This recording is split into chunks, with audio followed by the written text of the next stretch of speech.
Today on the Trending Report, we are going to discuss 12 worrisome recession indicators. We're going to discuss exactly what they are, what they're telling us, and how that is being reflected in the stock market data as we see all that is impacting things today. Welcome to the Trending Report, brought to you by USA Financial. The Trending Report is a bi-weekly show that aims to focus on the trend lines rather than the headlines. Each episode features commentary around the state of the market, as well as other factors that may impact your personal finances. The host of the Trending Report is an investment advisor representative of and securities are offered through USA Financial Securities, member FINRA SIPC, a registered investment advisor. The Trending Report is educational and not intended as personal financial advice.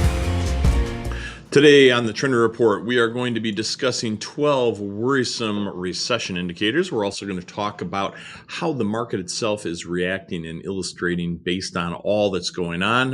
That data for the market is going to be as of last Friday. So with that being said, let's jump right in.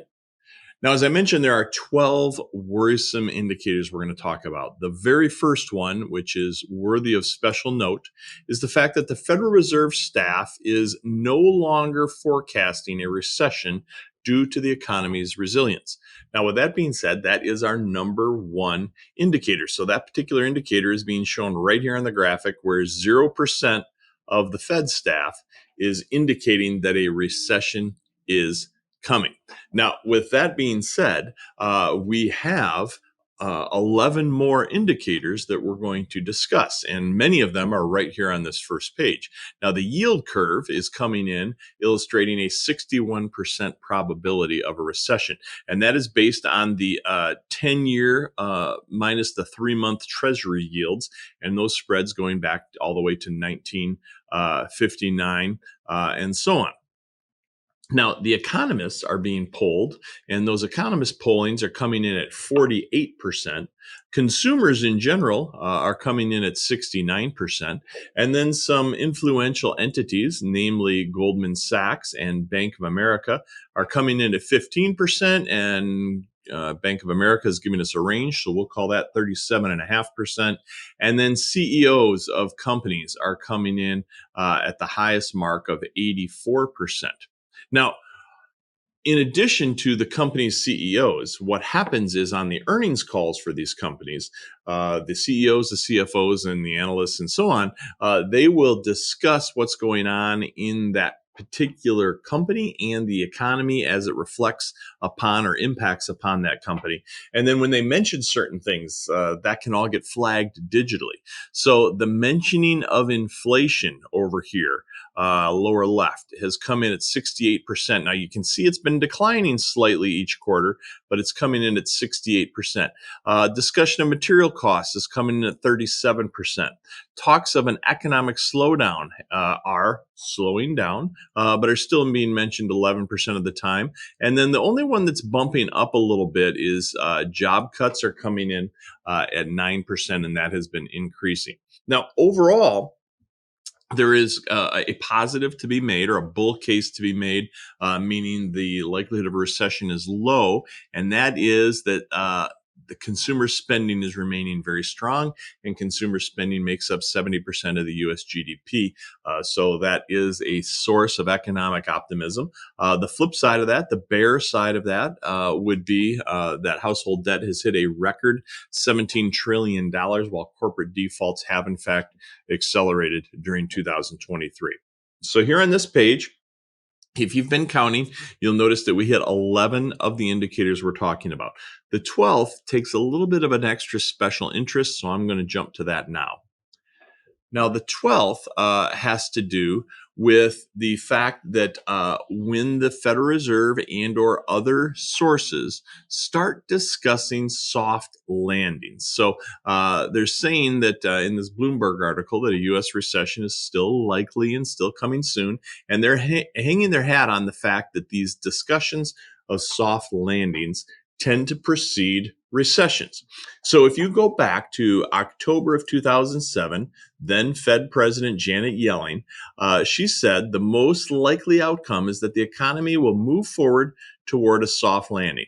She said that in October of 2007, just 2 months before the Great Recession began. Now, this is not a slam against Janet Yellen. This is something that happens quite often. And it's because economists and people in general have a hard time anticipating recessions because whatever's been happening, down here they talk about this a little bit, whatever's been happening tends to be looked at linear, meaning if what's been happening will in fact continue to happen. The human mind isn't good about kind of seeing these sudden abrupt changes. So what this graphic is showing us is quite interesting. It's saying that when the number of news articles mentioning soft landing spike up, then that means there's a greater possibility for a recession. Kind of the opposite effect, if you will. So this dark, you notice in the dark or black indicators, here's the spike up taking place here, in here, and current times here. And if you look, right here was the dot-com bubble coming right in here. Here was the Great Recession of 0809 coming in right here. And we don't know what's going to be happening right here, but we're hoping that it's not indicative of a recession. Now, with that being said, the markets are very sensitive to things. So let's take a look at what the markets are illustrating right now. Now, if you listen to the trend report on a regular basis, you know that when we talk about capitalization, we go from large cap to small cap, and then we take the overall stock market represented by the Vanguard Total Stock Market ETF to give us kind of a benchmark, if you will, to take a look at what's going on. And that is the chart that we are illustrating over here. We'll come to that in just a moment. But what I'd like to discuss with you here is that when we look at this, when you're seeing red, that means we're tilting bearish. When you're seeing green, that means we're tilting bullish. And in this instance, you're seeing that all of this red, in fact, where these check marks are, this means that the swing, which is the short-term calculation, and the trend are both negative, as is the tilt. Now, the tilt is just really which one is pushing harder, the swing or the trend. And in this instance, all of them are in unity. And that is everything from here showing the Dow Jones Industrial Average right down through mid cap and small cap. The only thing that's really ranking above the overall market right now is the ultra high cap, the NASDAQ 100, the S&P 100, and then portions of the S&P 500 are coming in up here where they're not 100% bearish. But here we're seeing the swing. We've got this negative swing taking place here, as you can kind of imagine, because of this downturn in the market. We're seeing that the swing is swinging harder, if you will, than the trend. That's why we're getting a red on the tilt here. And then the trend itself has been green, but is on the decline right here very, very fast. And that's this representative green dot that we're seeing right up here. If we take this blue bar and look all the way across it, as I'm shading it in green for you right now. So that is the overall capitalization of the market. Now let's look at the sectors within the market. Here we have the multiple different sectors, 11 different sectors, but we also add in there gold and silver just to give you a little bit of additional perspective. The equal weighted sectors are all coming in bearish, all coming in red. The only thing that's really lifting it at all is up here with energy, telecom, information, and consumer discretionary. And that's because we are getting some of the green trends still taking place. But here's that dramatic downturn as of late, just like we saw in the previous chart.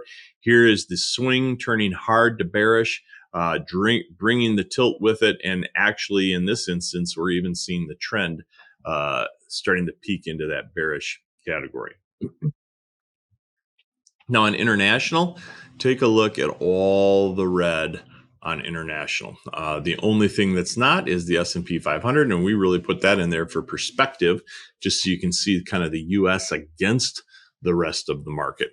But the overall international stock market is showing bearish on the swing, on the tilt, and on the trend.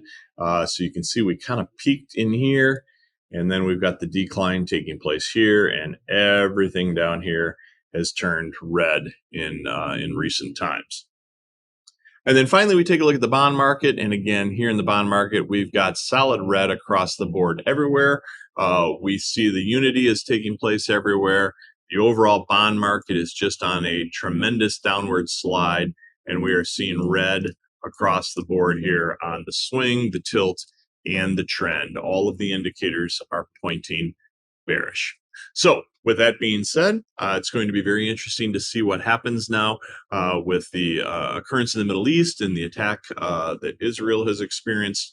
Our prayers go out to all of the folks in that part of the country, but that is also going to impact oil. That's going to impact the global economy in different ways as everyone starts to essentially kind of filter through exactly where all of this is going to lead. Thanks again for listening to this episode of The Trending Report, powered by USA Financial. We invite you to visit usafinancial.com to find out more about our work with independent advisors and their clients all around the country. Any projections, targets, or estimates in this report are forward-looking statements and are based on the firm's research, analysis, and assumptions. Due to the rapidly changing market conditions and the complexity of investment decisions, supplemental information and other sources may be required to make informed investment decisions. All expressions of opinions are subject to change without notice. Clients should seek financial advice regarding the appropriateness of investing in any security or investment strategy discussed.